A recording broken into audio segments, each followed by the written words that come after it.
శ్రీమాత్రే నమ. జయ గురు దత్తాత్రేయ నమ. ఈ వీడియోలో మనం 2024 సంవత్సరం జూన్ నెల మాస ఫలితాలు తెలుసుకునే ప్రయత్నం చేద్దాం. కర్కాటక రాశి వారికి జూన్ నెలలో ఒక 4 గ్రహాలు లాభస్థానంలో ఉండగా ప్రారంభం అవడం జరిగింది ఈ నెల. అయితే ఇదంతా కూడా మీకు ఈ మొదటి 15 రోజులు చాలా అద్భుతమైన ఫలితాలు ఇవ్వడం జరుగుతుంది. దానికి అదనంగా ఈ 1వ తారీఖు నుంచే కుజుడు దశమ స్థానంలోకి దిగ్బలుడై రుచిక మహాపురుష యోగంలో ఈ కర్కాటక రాశి వారిని సంపూర్ణ ఫలితాలు ఇవ్వడం జరుగుతూ ఉంటుంది. కుజుడు కర్కాటక రాశికి యోగకారకుడు. జాతకంలో కర్కాటక రాశి వాళ్ళు రాణించాలంటే జన్మజాతకంలో కుజుడు బలంగా ఉండాలి. గోచారరీత్యా వచ్చిన కుజుడు కూడా వాళ్ళకి సహకరిస్తూ ఉండాలి. మరి అటువంటి కుజుడు దశమ స్థానంలోకి రావడం, తన చతుర్థ దృష్టితో కర్కాటకాన్ని వీక్షించడం వల్ల జాతకుడు గతంలో కన్నా విశేషమైనటువంటి సామర్థ్యంతో తన యొక్క కార్యక్రమాలు ప్రారంభించే అవకాశం ఉంది. సాధ్యమైనంత వరకు ఈ కర్కాటక రాశి వారు ఎప్పుడు కూడా వాళ్ళకి ఎంత సామర్థ్యం ఉన్నప్పటికీ కూడా దాన్ని ఇతరుల ముందు ప్రదర్శించలేకపోతుంటారు. సో ఆ కారణం వల్ల ఏంటంటే వీళ్ళు ఈ వృత్తి ఉద్యోగాల్లో ఉన్నప్పుడు కన్నా తక్కువ వాడు వీళ్ళకన్నా జీవితంలో అభివృద్ధి చెందుతూ ఉంటారు.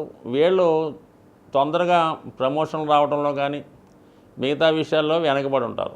వర్క్ విషయంలో మాత్రం చాలా బ్రహ్మాండంగా తెలుస్తారు, కానీ వాళ్ళ టాలెంట్ రుజువు చేసుకోలేకపోవడం వల్ల వెనకబడి ఉండడం జరుగుతూ ఉంటుంది. కొంతమంది ఎంత సామర్థ్యం ఉన్నా కూడా అసలు ఉద్యోగమే సంపాదించుకోలేకపోతుంటారు. వీళ్ళ దగ్గర చదువుకున్నవాడు, వీడి దగ్గర నేర్చుకున్నవాడు ఇంతకన్నా ముందు ఉద్యోగం సంపాదిస్తుంటాడు. అంటే ఒక విధమైన టాలెంట్ వీళ్ళకి ఈ కుజుడి లోపం వల్ల ఉండకపోవడం వల్ల జరుగుతూ ఉంటుంది. అటువంటి వారికి ఈ సమయంలో కుజుడు మంచి పొజిషన్లోకి రావడం వల్ల ఇంచుమించుగా ఈ నెల 1వ తారీఖు 6వ నెల నుంచి 12వ తారీఖు వరకు 42 రోజుల పాటు మీకు దశమ స్థానంలో ఉంటాడు. కాబట్టి మీరు ఈ సమయంలో ఉపాధి అవకాశాల కోసం ప్రయత్నిస్తే 100% ఏదో ఒక ఉద్యోగంలో మీరు చేరే అవకాశం ఉంటుంది. సో దాని తర్వాత కూడా కుజుడు 11లో మారడం వల్ల దానికి అనుకూలంగా మీకు ఆదాయం కూడా అవకాశం ఉంది. కాబట్టి మరి ఉద్యోగ ప్రయత్నాలు కంప్లీట్గా చేసుకోవచ్చు. అలాగే ముఖ్యంగా భూముల మీద, స్థిరాస్తులపైన, అన్నదమ్ములతోనూ, వివాహ సంబంధించిన విషయాల్లో భార్యాభర్తల మధ్య విభేదాలను కూడా మరి ఈ సమయంలో మీకు అవి పరిష్కరించే అవకాశాలు ఎక్కువగా ఉన్నాయి. అలాగే మీ యొక్క ఆస్తి మీకు స్వాధీనంలోకి రావడం కానీ, పెద్దల ద్వారా మీకు సంక్రమించవలసిన ఆస్తి ఈ సమయంలో మీకు మీ చేతికి రావడం జరుగుతూ ఉంటుంది. అలాగే మరి కొంతమంది ఏదైనా సొంత గృహం కోసం కానీ ఏదైనా పొలమో స్థలమో కొనుక్కుందామని ఉన్నారు కూడా మరి కుజుడు ఈ సమయంలో మీకు సహకరించే అవకాశం ఉంది. దానికి తగిన ఆర్థికపరమైనటువంటి ధనాన్ని కూడా మీకు లాభస్థానంలో గ్రహాలు అనుకూలంగా ఉన్నాయి. కాబట్టి 100% మరి ఈ నెలలో ఇలాంటి స్వగృహ యోగాన్ని ఈ రాశివారు ఉపయోగించుకుంటే కంప్లీట్గా జరిగే అవకాశం ఉంది. సో ఇక శుక్రుడు లాభస్థానంలో ఉన్నాడు. దశమాధిపతి, చతుర్థాధిపతిగా లాభస్థానంలో ఉండడం వల్ల మాతృ సౌఖ్యం కలుగుతుంది, స్త్రీ లాభం కలుగుతుంది, అధికారంలో ఉన్నటువంటి స్త్రీలు సహకరిస్తారు. అలాగే వ్యక్తిగతంగా మీరు స్త్రీలై ఉంటే కంపల్సరీగా మీకు ప్రభుత్వ ఉద్యోగం రావడం కానీ, ప్రభుత్వ సహకారం రావడం కానీ జరిగే అవకాశం ఉంది. అలాగే మీకు తల్లిగారి ద్వారా, పుట్టింటి ద్వారా రావాల్సినటువంటి ధనం కానీ, ఆస్తి కానీ, బంగారం కానీ ఈ సమయంలో మీకు వచ్చే అవకాశం ఉంది. మరి శుక్రుడు లాభస్థానంలో ఉండడం, అలాగే రవి కూడా ధనాధిపతి లాభస్థానంలో ఉండడం వల్ల ప్రభుత్వ సంస్థల ద్వారా కానీ, కుటుంబ సభ్యుల ద్వారా కానీ, ప్రభుత్వం ద్వారా కానీ మీకు ధన సహకారం లభించే అవకాశం ఉంటుంది. మరి బుధుడు ఉండడం వల్ల తృతీయాధిపతి లాభస్థితి కాబట్టి అన్నదమ్ముల ద్వారా, మీ వ్యక్తిగత సామర్థ్యం, తెలివితేటల ద్వారా ఇవన్నీ గురువుతో కలిసి ఉండడం వల్ల కంపల్సరీగా అది నిజాయితీ అయినటువంటి ధర్మంతో కూడుకుంది. మీకు నిజాయితీగా రావాల్సింది ఉంటే ఖచ్చితంగా మరి సమయంలో రావడం జరిగే అవకాశం ఉంది. ఇంక ఇంచుమించుగా మనకి ఈ 14వ తారీఖు జూన్ నెల తర్వాత ధనాధిపతిగా రవి 12లోకి రావడం వల్ల కుటుంబ సభ్యుల కొరకు ధనం ఖర్చు అవుతుంది. అలాగే కుటుంబంలో పెద్దవారి కోసం వైద్యపరమైన ఖర్చులు ఉంటాయి.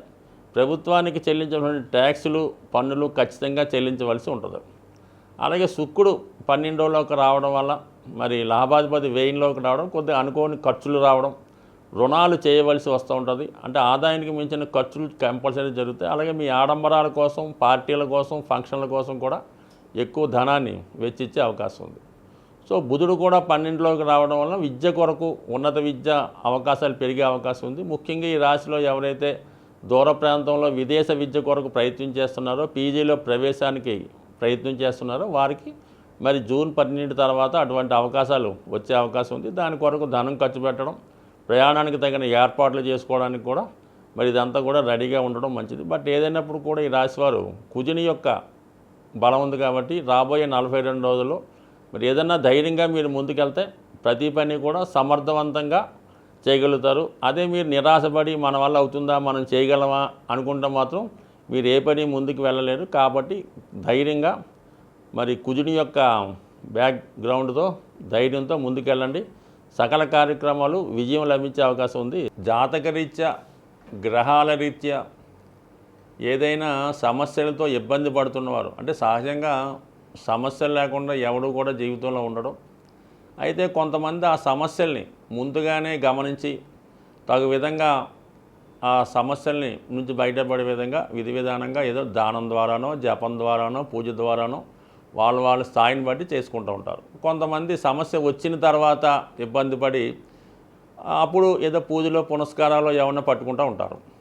సో ఈ విధంగా చాలామందికి ఏంటంటే ఏ సమస్య వచ్చినప్పుడు ఏ పరిహారం చేసుకోవాలి, లేదంటే ఏ దైవాన్ని పూజించాలన్నటువంటి విషయంలో కూడా సరైనటువంటి గైడెన్స్ లేకపోవడం వల్ల కొంతవరకు వృధా అవుతుంటుంది. అయితే ఈ నెలలో ముఖ్యంగా జూన్ నెలలో అన్ని రాశుల వారికి శాశ్వత పరిష్కారంగా ఈ జూన్ 6వ తారీఖున శని భగవానుడి జయంతి రాబోతుంది.